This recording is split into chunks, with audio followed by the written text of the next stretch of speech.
दोस्तों, आज की वीडियो बहुत ही ज़्यादा ज़रूरी है। इसे ध्यान से आखिर तक सुनते हुए समझने की कोशिश करते रहना। मनुष्य के शरीर में 7 चक्र होते हैं। इन्हें सृष्टि की समस्त शक्तियों का केंद्र माना जाता है। ऐसी मान्यता है कि इन शक्तियों के इर्द गिर्द शरीर की ऊर्जा एकत्रित होती है। कुछ आदतों को नियंत्रित करके और ध्यान योग की सहायता लेकर इन चक्रों को जागृत किया जा सकता है। यदि ये चक्र एक बार जागृत हो जाए तो व्यक्ति के लिए कुछ भी असंभव नहीं होता। आज की इस वीडियो में हम उन्हीं 7 चक्रों के बारे में विस्तार से जानेंगे कि वो कौन से हैं और उनका क्या महत्व है, प्रभाव क्या है और इसे कैसे जागृत किया जा सकता है। तो आखिर तक बने रहना। आगे बढ़ने से पहले एक छोटी सी रिक्वेस्ट है, अगर आप चैनल पर पहली बार आए हैं तो चैनल को सब्सक्राइब करें, वीडियो को लाइक करें ताकि ऐसी जानकारी सबसे पहले आप तक पहुंचे और कमेंट में प्यार भरा राधे राधे लिखना बिल्कुल मत भूलना। पहला, मूलाधार चक्र। ये चक्र रीढ़ की हड्डी के सबसे निचले हिस्से के आसपास होता है। इस चक्र को कुल कुंडलिनी का मुख्य स्थान कहा जाता है। इसका एक और नाम है भौम मंडल। इसका बीजाक्षर लंग है और इसका चोकर तथा सूर्य के समान उगते हुए स्वर्ण वर्ण का होता है। भौतिक रूप से सुगंध और आरोग्य इसी चक्र से नियंत्रित होते हैं। आध्यात्मिक रूप से ये चक्र धर्म, अर्थ, काम और मोक्ष को नियंत्रित करता है।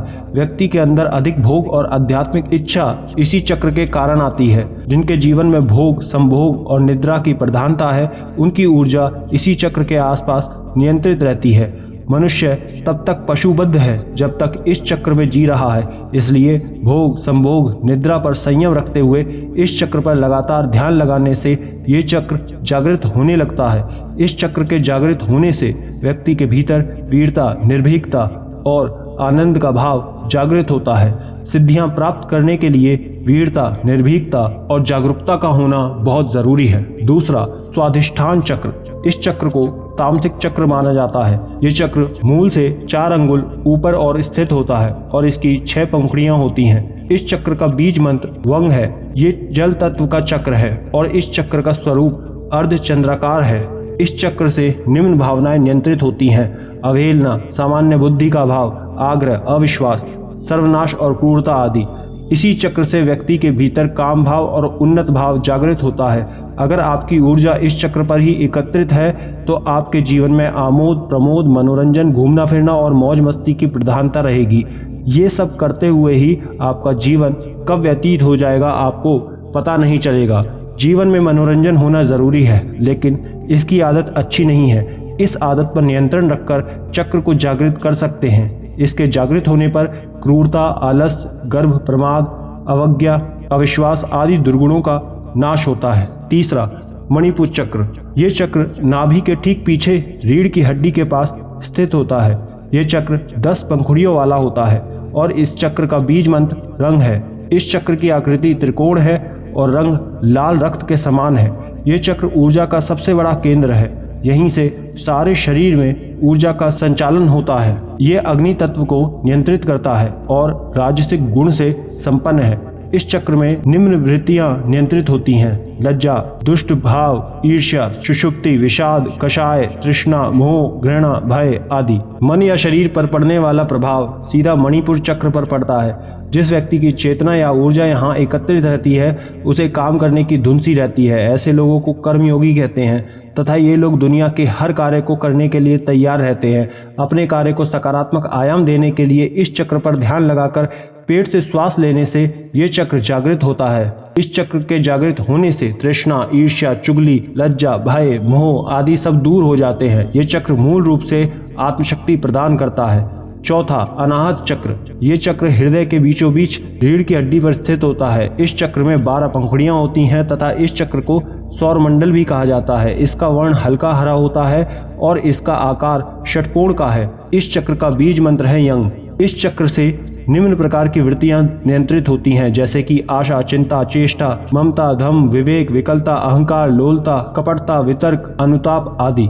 मानसिक अवसाद की दशा में इस चक्र पर गुरु ध्यान और प्राणायाम करना अद्भुत परिणाम देता है। आध्यात्मिक दृष्टि से यहीं से साधक के सतोगुण की शुरुआत होती है। इसी चक्र से व्यक्ति की भावनाएं और अनुभूतियों की शुरुआत होती है। यदि आपकी ऊर्जा अनाहत में सक्रिय है तो आप एक सृजनशील व्यक्ति होंगे और हर क्षण आप कुछ न कुछ नया रचने की सोचते होंगे। हृदय पर संयम करने और ध्यान लगाने से ये चक्र जागृत होने लगता है। खासकर रात्रि पर सोने से पूर्व इस चक्र पर ध्यान लगाकर अभ्यास करने से ये जागृत होने लगता है। इसके सक्रिय होने से कपट, हिंसा, उत्तर, चिंता, मोह, दम, अविवेक और अहंकार समाप्त हो जाते हैं। इस चक्र के जागृत होने से व्यक्ति के भीतर प्रेम और संवेदना का जागरण होता है। ये चक्र जागृत होने पर व्यक्ति के पास ज्ञान स्वतः ही प्रकट होने लगता है तथा व्यक्ति अत्यंत आत्मविश्वासी, सुरक्षित, चारित्रिक रूप से जिम्मेदार होने लगता है एवं भावनात्मक रूप से संतुलित व्यक्तित्व बन जाता है। पांचवा है विशुद्ध चक्र। ये कंठ के ठीक पीछे स्थित चक्र है। ये चक्र बहुरंगा है और इसका कोई एक खास स्वरूप नहीं होता। इसका बीज मंत्र हंग है तथा इस चक्र की 16 पंखुड़ियां हैं। इस चक्र से निम्न वृत्तियां नियंत्रित होती हैं: भौतिक ज्ञान, कल्याण, महान कार्य, ईश्वर में समर्पण, विष और अमृत आदि। ये चक्र आकाश तत्व और 8 सिद्धियों से संबंध रखता है तथा संगीत के 7 सुर इसी चक्र से उत्पन्न होते हैं। कुंडली शक्ति का जागरण होने से जो ध्वनि आती है वो इसी चक्र से आती है। इस चक्र के गड़बड़ होने से वैज्ञानिक रूप से थायराइड जैसी समस्या और वाणी की विकृति उत्पन्न होती है। ये चक्र और भी उच्चतम आध्यात्मिक अनुभूतियां देता है। सारी की सारी सिद्धियां इसी चक्र से पाई जाती हैं। सामान्य तौर पर यदि आपकी ऊर्जा इस चक्र के आसपास एकत्रित है तो आप अधिक शक्तिशाली होंगे। कंठ में संयम करने और ध्यान लगाने से ये चक्र जागृत होता है। मनुष्य के इसके जागृत होने पर 16 कलाओं और 16 विभूतियों का ज्ञान हो जाता है। इसके जागृत होने से जहां भूख और प्यास को रोका जा सकता है वहीं मौसम के प्रभाव को भी रोका जा सकता है। छठा चक्र है आज्ञा चक्र। ये चक्र दोनों भौहों के बीच में स्थित होता है। ये 2 पंखुड़ियों वाला होता है। एक पंखुड़ी काले रंग की होती है, दूसरी पंखुड़ी सफेद रंग की होती है। सफेद पंखुड़ी ईश्वर की ओर जाने का प्रतीक है और काली पंखुड़ी का अर्थ सांसारिकता की ओर जाने का प्रतीक है। इस चक्र के 2 अक्षर और 2 बीज मंत्र हैं, हंग और श। इस चक्र का कोई ध्यान मंत्र नहीं है क्योंकि ये 5 तत्वों और मन से ऊपर होता है। इस चक्र पर मंत्र का आघात करने से शरीर के सारे चक्र नियंत्रित होते हैं। इसी चक्र पर ईड़ा, पिंगला और सुषुम्ना आकार खुल जाती है और मन मुक्त अवस्था में पहुंच जाता है। सामान्य तौर पर जिस व्यक्ति की ऊर्जा यहाँ ज्यादा सक्रिय होती है तो ऐसा व्यक्ति बौद्धिक रूप से संपन्न, संवेदनशील और तेज दिमाग का बन जाता है, लेकिन वो सब कुछ जानने के बावजूद मौन रहता है। इसे बौद्धिक सिद्धि कहते हैं। भ्रकुटी के मध्य ध्यान लगाते हुए साक्षी भाव में रहने से ये चक्र जागृत होने लगता है। यहाँ अपार शक्तियाँ और सिद्धियाँ निवास करती हैं। ये आज्ञा चक्र का जागरण होने से ये सभी शक्तियाँ जाग पड़ती हैं और व्यक्ति एक सिद्ध पुरुष बन जाता है। आगे की जानकारी देने से पहले अगर आपने अभी तक चैनल सब्सक्राइब नहीं किया तो सब्सक्राइब कर लीजिए ताकि सारी जानकारियां सबसे पहले आप तक पहुंचे। वीडियो से आपकी ज्ञान वृद्धि हो रही है तो वीडियो को अभी लाइक कर दें। 7वां है सहस्त्रार्थ चक्र। मस्तिष्क के सबसे ऊपरी हिस्से पर अर्थात जहां चोटी रखते हैं वहां ये स्थित होता है, इसलिए इसे सहस्त्रार्थ चक्र कहते हैं। ये सहस्त्र पंखुड़ियों वाला होता है और ये बिल्कुल उजले सफेद रंग का होता है। इस चक्र का ना तो कोई ध्यान मंत्र और ना ही कोई बीज मंत्र है। इस चक्र पर केवल गुरु का ध्यान किया जा सकता है। कुंडलिनी जब इस चक्र पर पहुंचती है तब जाकर वो साधना की पूर्णता पाती है और मुक्ति की अवस्था में आ जाती है। इसी स्थान को तंत्र में काशी कहा जाता है तथा इस स्थान पर सद्गुरु का ध्यान या कीर्तन करने से व्यक्ति के मुक्ति मोक्ष का मार्ग सहज हो जाता है। यदि व्यक्ति यम नियम का पालन करते हुए यहाँ तक पहुँच गया है तो वो आनंदमय शरीर में स्थित हो गया है। ऐसे व्यक्ति को संसार, संन्यास और सिद्धियों से कोई मतलब नहीं रहता।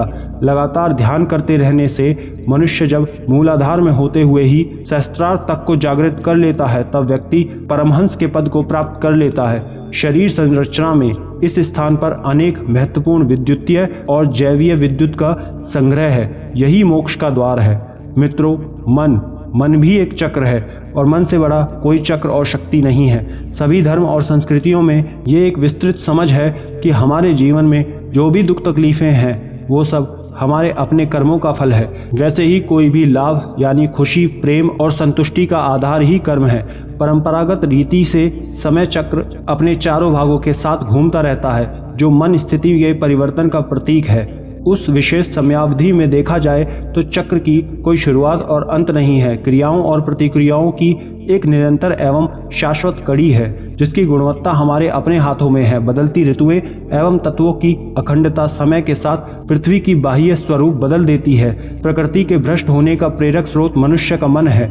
जब मनुष्य का मन शुद्ध, पवित्र एवं उसकी सोच उच्च होती है तब पृथ्वी भी सुदृढ़ होती है। इसके विपरीत जब मनुष्य की सोच अशुद्ध और नीच होती है तब पृथ्वी का अस्तित्व भी प्रदूषित और भ्रष्ट हो जाता है। जब मनुष्य अपना दैनिक जीवन इस समय चक्र के अनुसार व्यतीत करता है तब वो एक विस्तृत दृष्टिकोण मन में बनाए रखता है। ऐसे मनुष्य को यह आभास रहता है कि उसके सोच और कर्म का उसके जीवन पर क्या प्रभाव पड़ेगा।